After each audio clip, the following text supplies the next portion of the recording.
포항의 한 건설회사에서 일하던 40대 여성 노동자가 극단적인 선택을 했습니다. 7장의 메모를 남겼는데 부당한 업무 지시와 폭언, 성희롱을 견디기 힘들었다고 적혀 있습니다. 회사는 가해자로 지목된 2명을 바로 해고했습니다. 윤두열 기자입니다.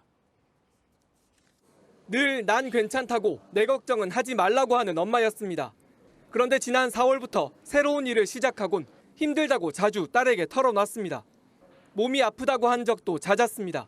손목 아프다고 진짜 많이 말씀하셨고 허리 아파서 장 보러 가는 것도 너무 힘들다라고 말씀 많이 하셨어요. 비닐봉지 드는 것도 너무 힘들다고. 유가족에 따르면 다 이유가 있었습니다. 극단적인 선택을 한 40대 A씨는 화재 감시원이었습니다. 포항제철 안에 있는 한 건설 현장에서 인화 물질을 관리하고 용접 작업 중 튀는 불꽃 등을 감시하는 역할이었습니다. 하지만 현장에서 자꾸 다른 일을 하라는 지시가 떨어졌다고 했습니다. 야야야, 어이. 쓰레기 같은 거 있으면 빨리 툭툭 참서 이거 치워. 파이프 옮겨라. 뭐 자르고 남았는 잔넬 같은 거 옮겨라. 입에 담기 힘든 성희롱 발언도 들었다고 했습니다.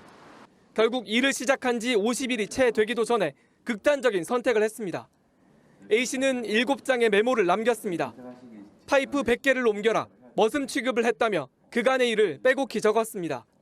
가장 후회되는 일은 매일 있었던 일을 일기로 적어놓지 않은 거라고 했습니다. 김 씨가 몸담은 건설회사는 가해자로 지목된 2명을 즉각 해고했습니다.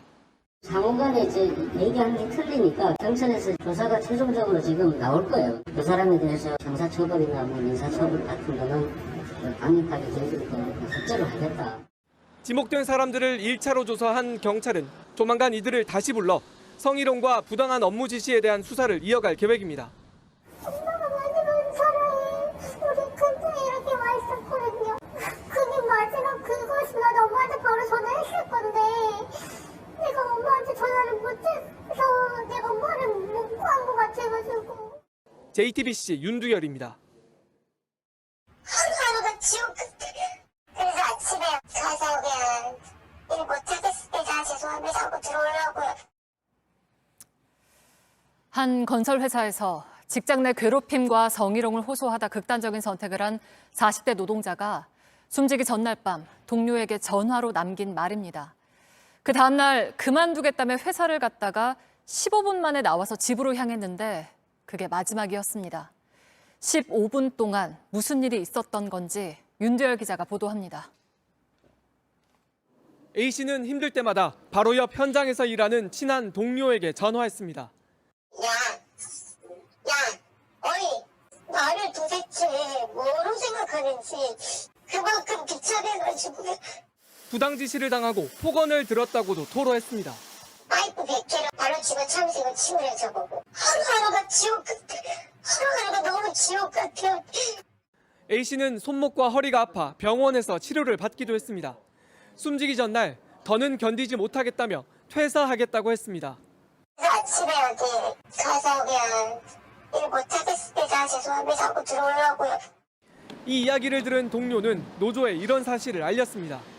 A씨는 다음날 아침 8시쯤 현장으로 출근했습니다. 그런데 가해자로 지목된 이들이 갑자기 황당한 이야기를 했다고 했습니다. 내가 언제 그랬냐고 고함 지르고 난리가 나는 거예요. 그게 2차 가해예요. A씨는 회사에서 15분 동안 머물다 집으로 돌아왔습니다. 그게 마지막이었습니다. A씨가 남긴 메모에는 가해자들이 발뺌을 했다는 내용이 적혀 있었습니다. 그러면서 회사 측에서 가해자들을 면담도 하지 않아 나만 바보 된 느낌이었다며 꼭 벌받았으면 좋겠다고 남겼습니다. A씨 유족은 산업재해 신청을 하기로 했습니다. 고용노동부는 A씨가 몸담았던 건설회사가 취업규칙에 직장 내 괴롭힘을 담지 않는 등 근로기준법을 위반했다고 밝혔습니다. JTBC 윤두열입니다.